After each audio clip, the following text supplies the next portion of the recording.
Hey everybody, what's up? It's your girl, BeeSparrow, Buzzz Tweet Talk Radio. How y'all doing today? I am doing just fine. Thankful to be amongst the living. All praises to the Most High Yah. And if you are within the sound of my voice, I am thankful that you are amongst the living also. A couple of weeks ago, I got into a conversation with a young lady. She had to be about probably her early to mid 30s. And she said she didn't believe that slavery existed. And I was appalled. I was like, we didn't really get to dive into it because right after she said her comment, her phone rang and she had to go. So, but just the thought of someone believing that the slave trade did not take place in this here United States, it's amazing. Well, I'm going to go fetch my article, and I'm going to be right back, okay? Well, all right. Just wanna be with you.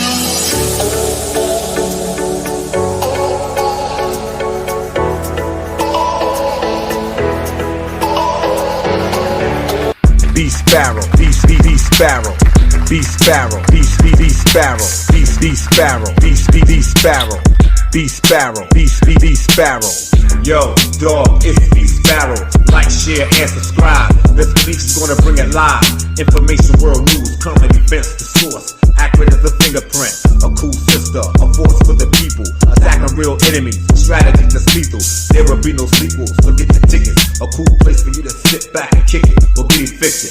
Dialogue till we get to the bottom of it. We can agree to disagree, hate it or love it. Either way, she's sitting and talking like an arrow. Introducing, ladies and gentlemen, BeeSparrow.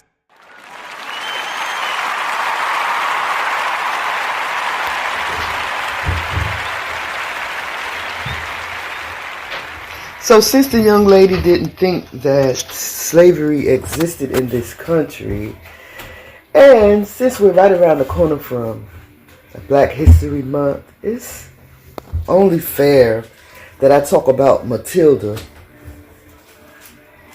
January 13th marked 85 years since the death of Matilda, whose name at birth was Abaki, meaning born to be loved by all among the Tarkar family, the Tarkar people of Western Africa. On a cold December morning in 1931, a short, elderly black woman set out on a 24-kilometer, 15-mile walk from her homestead to Alabama, United States, on a quest for justice.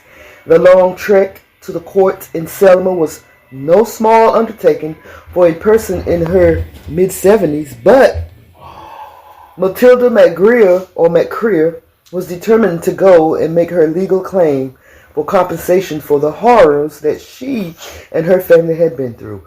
Until her death 85 years ago on January 13th, 1940, Matilda was the last surviving passenger on the last ever slave ship bound from the West African coast to North America in the late 1859. I said, until her death 85 years ago, on January 13th, 1940, Matilda was the last surviving passenger on the last ever slave ship bound from the West African coast to North America in the late 1859, honey.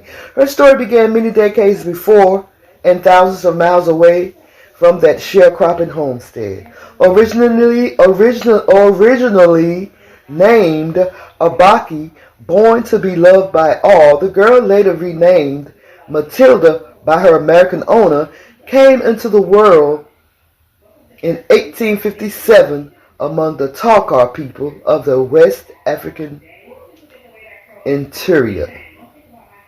In 1859, at the age of 2, little Abaki was captured along with her mother, later renamed Grace, her 3 older sisters, and some other relatives by troops of the Kingdom of Dahomey,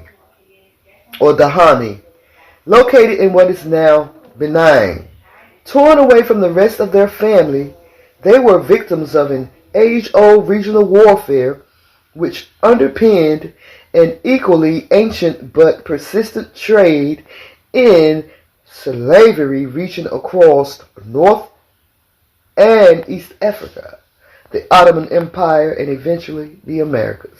The precise details of her capture are unknown, but like millions before them, Abaki and the other captives were very likely tied together in groups with ropes and wooden yokes and forced to march hundreds of miles to the coastal port of Ouidah. I don't know how to say that. O-U-I-D-A-H. O-U-I-D-A-H. Y'all know I got the... It's a city in Benin. And I like to know how it's pronounced, but I don't see a place to display that, how it's pronounced. But let me just go on back. Once they arrive to that place that I'm trying to pronounce.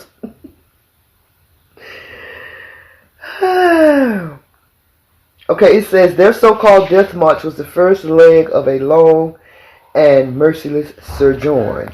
Once they arrived in that town that I can't pronounce, slaves would be held in barracoons, which are enclosed pens within which prisoners awaited inspection and sale to European traders, at which point they were often branded with the dehumanizing mark of their owner. And that is part one of the story of Abaki. I will come back and do part two, where we will start with the ship, the foster ship, the cargo that held 108 African captives, brought to Alabama in early 1860. Okay, so there is so much history, so much documentation.